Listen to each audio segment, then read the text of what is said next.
So is an Uthman? نعم. وعن عثمان رضي الله عنه أن النبي صلى الله عليه وسلم كان يخلل لحيته. Oh, that's the hadith after it. So in the hadith before that one.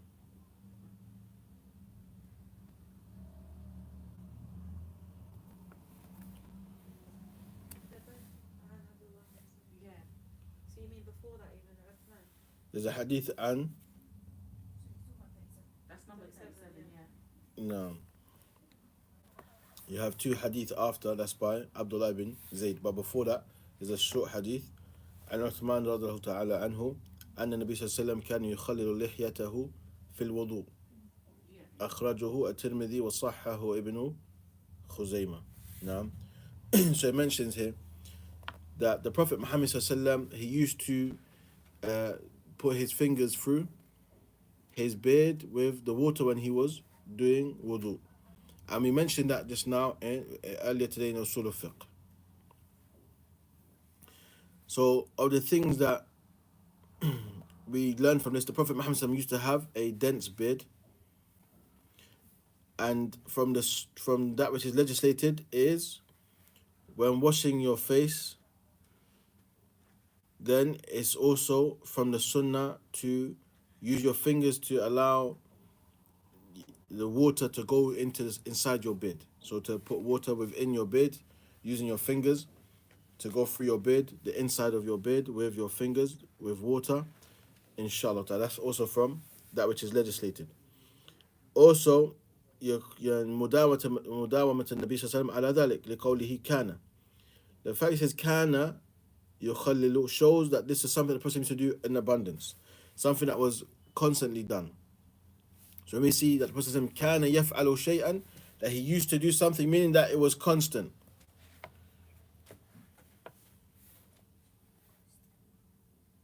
مداوم.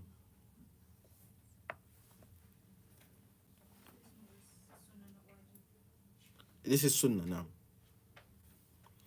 Also, we learn إعفاء اللحية من هدي النبي صلى الله عليه وسلم. Leaving the beard to grow is from the sunnah of the Prophet Muhammad صلى الله عليه وسلم. جاءت الأحاديث الصحيحة في وجوب ذلك مخالفة للمجوس والمشركين.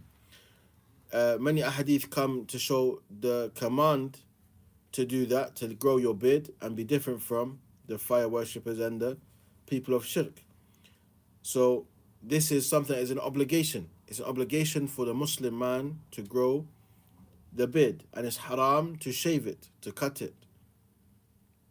Now,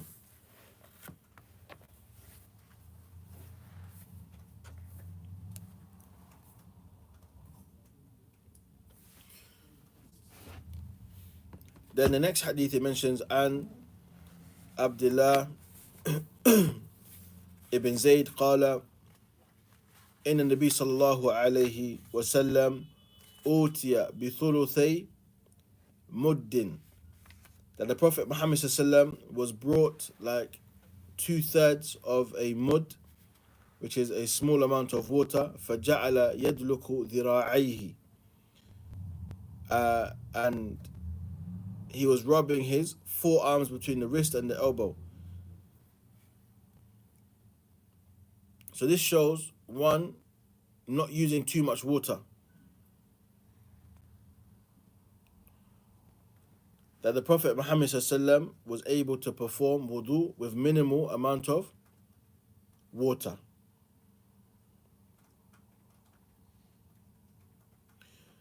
And also that it's mashru' that a person should rub the actual limbs whilst you don't wipe, you wash and rub your limbs that you are washing, and that allows the minimal amount of water you use to spread over that limb.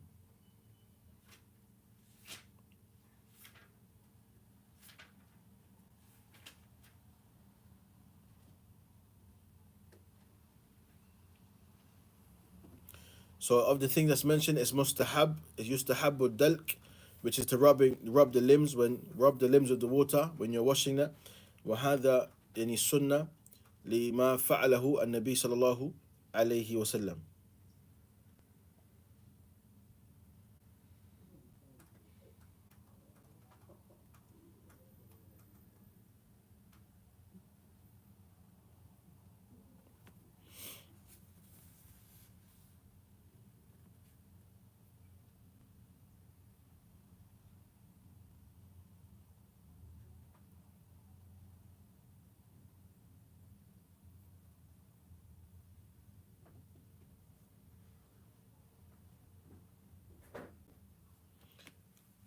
and from this is to understand that one should not waste water. One shouldn't waste water, not for ghusl nor for wudu. That a person should only use that which is needed and not go into extravagance and israf, waste of water.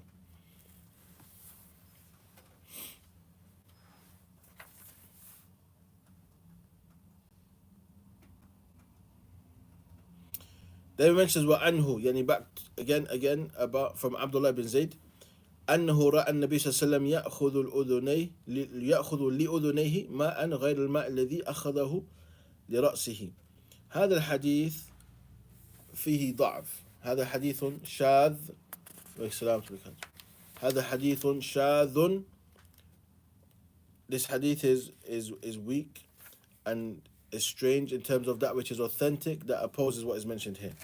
As it says, وهو عند مسلم من هذا الوجه بلفظ ومسح برأسه بماء غير فضل يديه وهو المحفوظ. So in the first hadith it mentions that he saw the Prophet Muhammad take new water for his ears other than the water he used to wipe his head. However, that hadith is shadh, is strange, so it's not acted upon as that which is memorized as within Sahih Muslim, that the person wiped his head with water that was not the same water that he used to wash his arms. So new water for the head and the ears included, not water for the head and then water for the ears. The same water that was taken for the head is to be used for the ears also.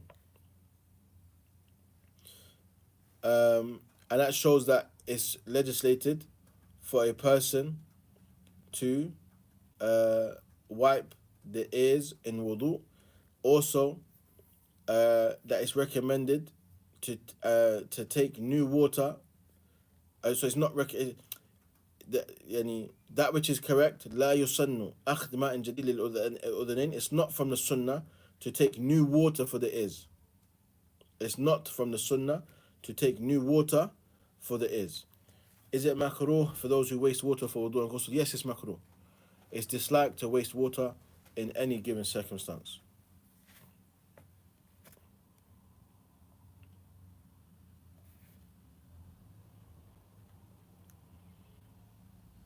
Now, so from this we know that when the Prophet took water after washing his arms to wipe off his head, he would use that same water for wiping his ears.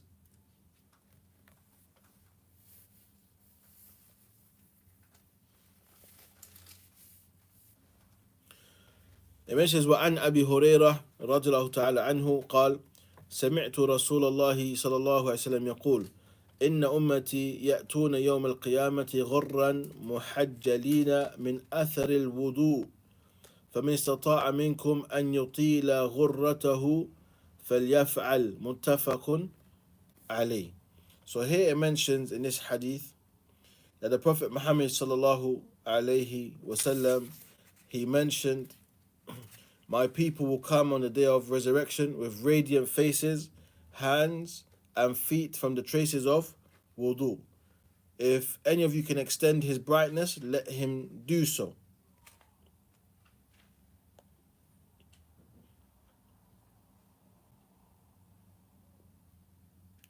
Of the things that is mentioned, what does this mean?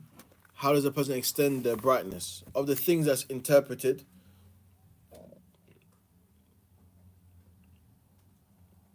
is one, a person washing more than the limit, so going up until your shoulder instead of your elbow, or to the knees instead of the feet,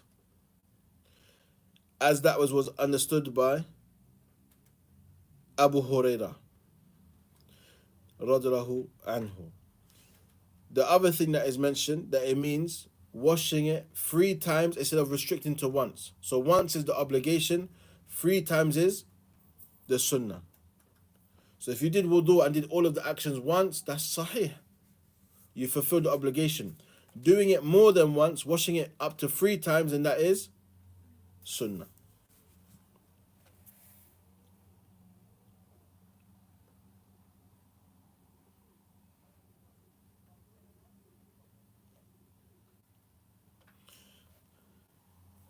it's also this hadith is also evidence for fadlul wudu, the virtue of al wudu, the virtue of performing wudu, ablution. And that the people of wudu yakun lahum mayza yawm al qiyamah. They will stand out on the day of judgment, um, with this illumination that will be given to them, and their faces, the radiance that will be on their faces, and their limbs from their wudu.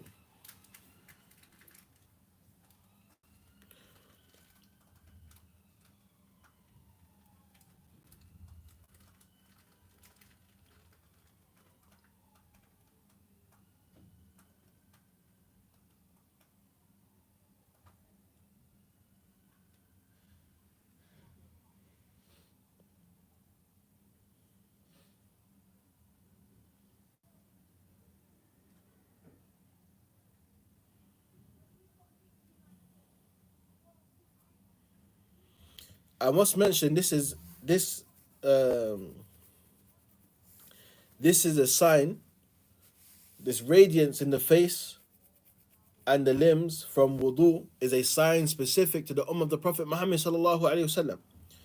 Now, and in this hadith it mentions that some of the Sahaba, they said to the Messenger of Allah, Ya Rasulullah, كيف تعرف من لم يأتي بعد من أمتك? He said, how are you going to know those who haven't come yet from your ummah? He said, أرأيت لو أن رجلا له خيل غر محجلة بين ظهري خيل دهم بهم ألا يعرف خيله? So he mentioned, have you not seen a man who has a horse that has like white streaks on, like it might be a black horse with white streaks on it, among black horses? Would he not be able to recognize his horse? قالوا بلى يا رسول الله. Said, of course, O Messenger of Allah. Said, قال فإنهم يأتون غرا محجلين من الوضوء. They will come with this radiance on their face and their limbs, on the day of judgment from their wudu. Also in the hadith of Abu Hurairah anhu, he mentions, قالوا يا رسول الله أتعرفنا يومئذ? Will they know us then? Or will you know us then? Will you know us then? قال نعم لكم سيما ليست لأحد من الأمم تردون علي غرا محجلين من أثر الوضوء. He mentioned, yes, you will have a distinguished sign that no other ummah, no one else from any other ummah will have, when you're presented me with this radiance and the likes from the signs of your wudu.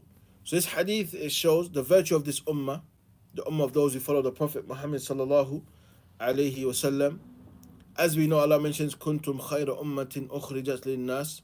You are the best nations being brought forth to the people. Al-ayah. Also, it shows al-jaza' min jins al-amal. The reward is for the likes of the action. So the person who makes himself radiant from wudu, Allah will make them shine and be radiant on the day of judgment. وَنَسَأَلَّهُ أَن جَعَلْنَا مِنْهُمْ. Ameen.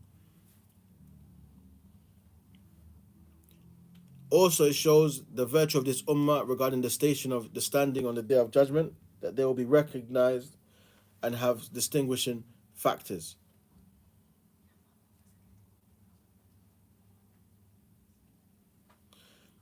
It also is affirmation of resurrection.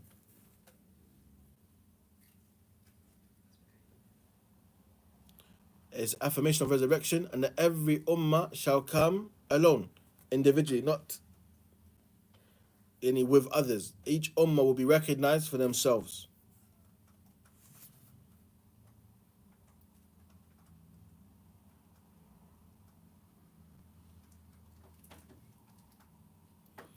Also, some scholars use this hadith as evidence that the one who leaves the salah is a kafir.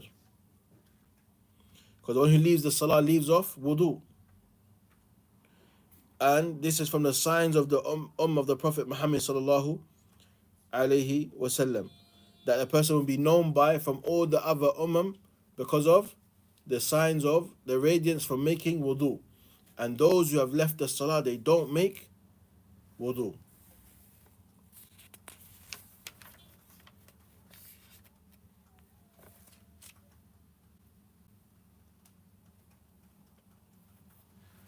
It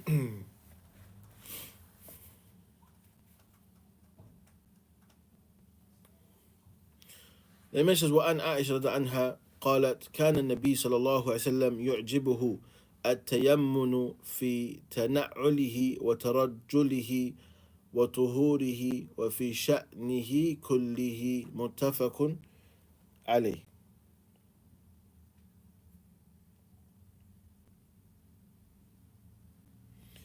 It mentioned that the Prophet Muhammad ﷺ used to love beginning with the right in putting his shoes on, combing his hair, in his purification, in all of his affairs. In all of his affairs, the Prophet Muhammad ﷺ used to love beginning with the right.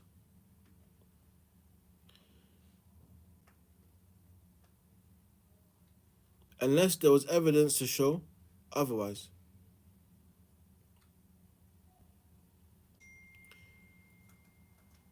For example, a person who wants to take off their shoes, they start with their left.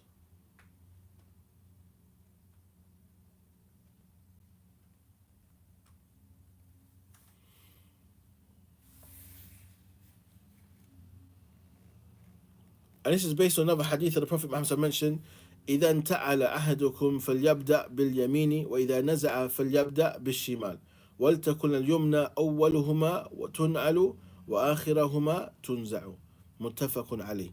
It also mentions that the Prophet say, when a person puts on their shoes, let them start with their right, and when they take off their shoes, let them start with their left.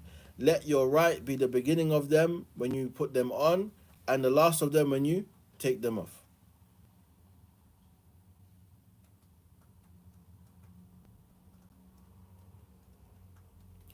Also, the recommendation to start off with the right in combing your hair, brushing your hair, even putting cream or oil in your hair, whatever you're doing with your hair, of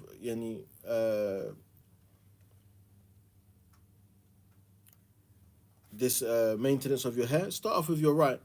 Start off with the right.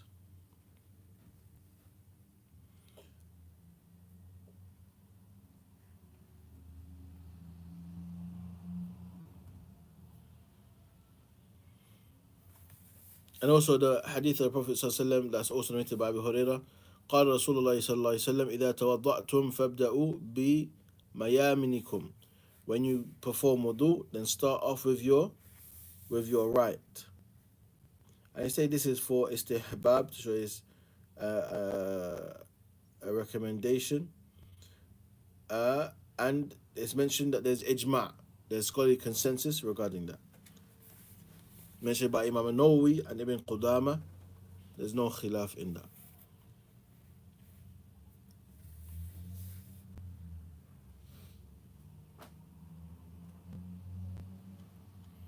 So we understand that the Prophet Muhammad began with his right in all of his affairs, whether it was eating and drinking or general beautification and maintenance. As I mentioned, إذا أكل أحدكم أو شرب فليأكل بيمينه وليشرب بيمينه فإن الشيطان يأكل بشماله ويشرب بشماله. So if any of you is to eat or drink, then let them eat and drink with his right hand. For indeed Shaitan eats with his left hand and drinks with his left hand. So this is the obligation to eat and drink with the right hand, as to not follow Shaitan. As to not follow Shaitan, as that is to eat and drink with the left is from the characteristics of Shaitan.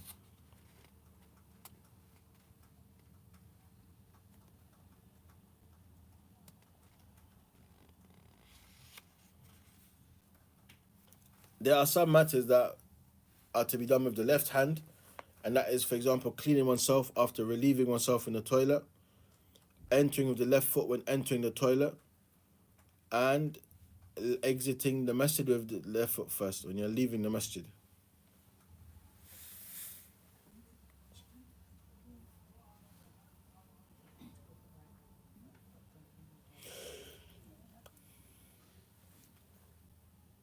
Also, this hadith or these ahadith, they are evident of the completeness of the Sharia. SubhanAllah, it's cold. They are evident of the completeness of the Sharia.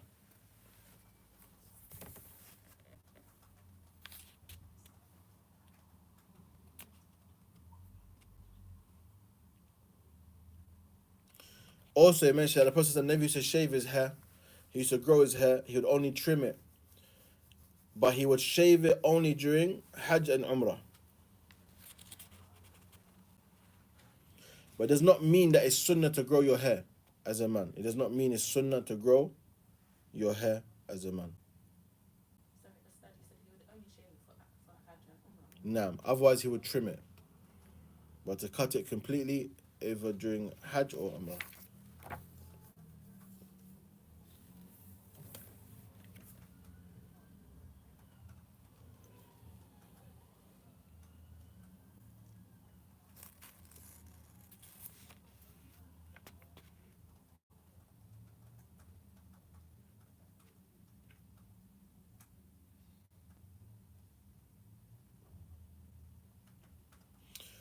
Also, it shows the permissibility of wearing shoes or sandals, and it's recommended to be done in the Salah. It's recommended to be done in the Salah. Obviously, now that we have carpets and stuff, it's avoided. But if a person was praying in a situation where it's not the case, then it's better to keep your shoes on, as that was of the things that the person mentioned, encouraged to be done. A person should pray in their shoes. If we are out, Pastor? إذا كنت في مكان ما في سجادة ولا يضر. نعم.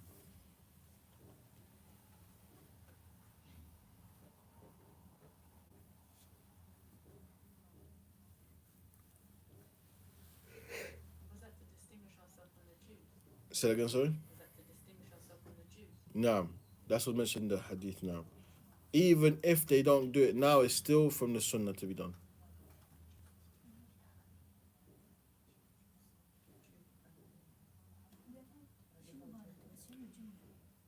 No, this is not sunnah. To trim the hair is not sunnah. Trimming or growing the hair is not sunnah. These are from general actions that a person can do. They're customs. So it's not considered to be something of the sunnah. أستاذ أنا ما فهمت إيش دخل اليهود في الموضوع، شنو قالت عن اليهود؟ يعني في الحديث خالف الحدود اليهود. خالف، أوكي هاي الكلمة، ما إذا كلمة أفقدها ضيع الجملة. نعم.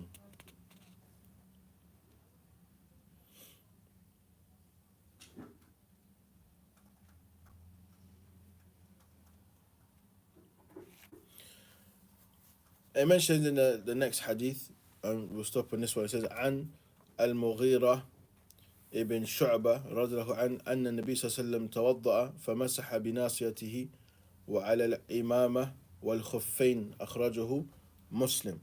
That he mentions that the Prophet Muhammad صلى الله عليه وسلم performed wudu and passed wet hands on his forelock and over the turban and the two leather socks.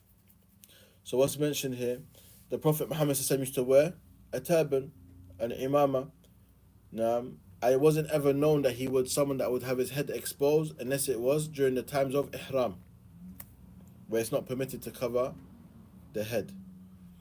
Also, it shows the permissibility of wiping over the turban in wudu if taking it off is going to be difficult. However, the condition is that you have to have worn it upon purification.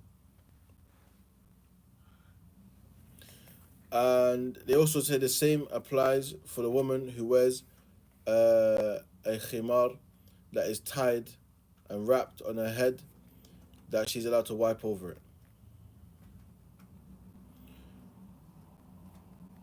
Also, wiping جمع بين المسح الناصية والإمامة, wiping over the start of the forehead, like the forelock where the head starts begin, and the turban, is showing that majority of the time the Prophet ﷺ would wipe over his head directly. However,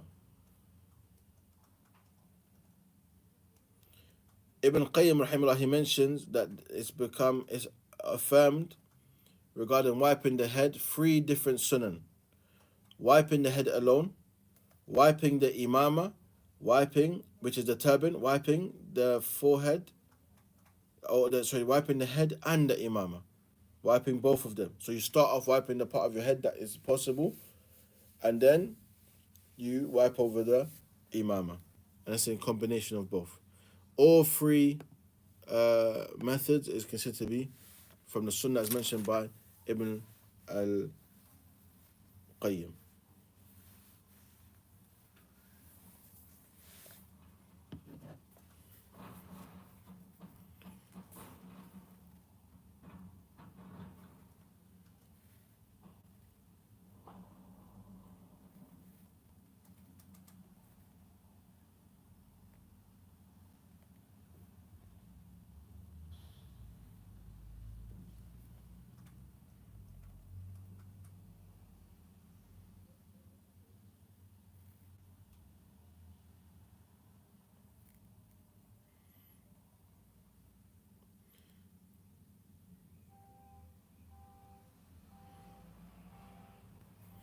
Of the things that's mentioned,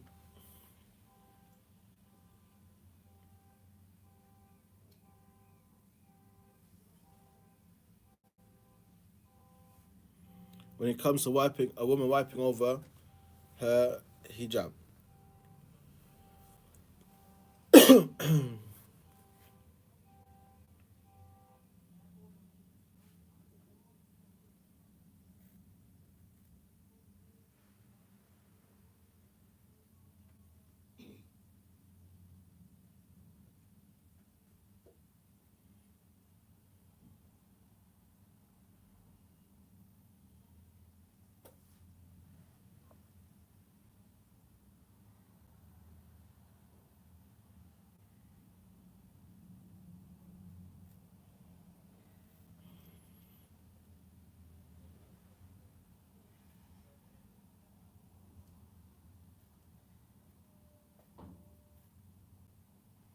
As for the ears, then it's not wajib to wipe over them if you wipe over the khimar.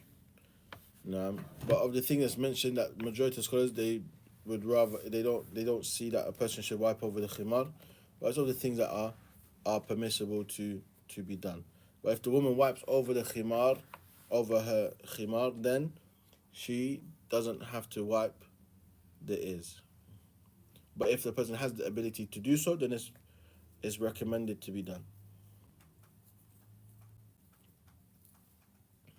And likewise, when it comes to wiping of the socks, that's a condition that the socks have been in lubisa ba'da at-tahara. So al-tahara, they have to be worn upon having made tahara. And that's because the hadith of Prophet ﷺ, when someone wants to take off his socks, he says da'huma fa inni adkhaltuhuma tahiratain. He said, leave them, for I'd put them on, I'd worn them whilst in a state of purification. أستاذ قانون المسح على الحجاب على الخمار مش نفس قانون المسح على الجورب. يقاس عليه. يقاس عليه، يعني إذا أنا حطيت حجابي خماري على طهارة أقدر أمسح على خماري. نعم. أما إذا لبسته على نجاس غير طهارة معناته ما يمسح عليه. نعم. أوكي.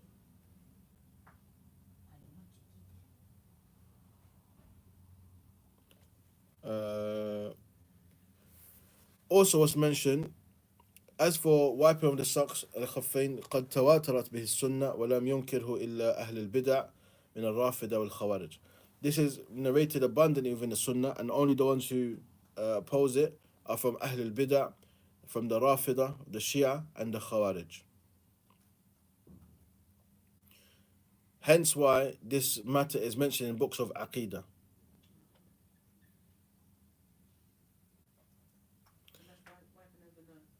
نعم. This is also evidence of al-yusr في الأحكام الشريعة وأن المشقة تجلب التيسير. This shows ease within the Sharia, and a قاعدة فقهية المشقة تجلب التيسير. Difficulty brings about ease.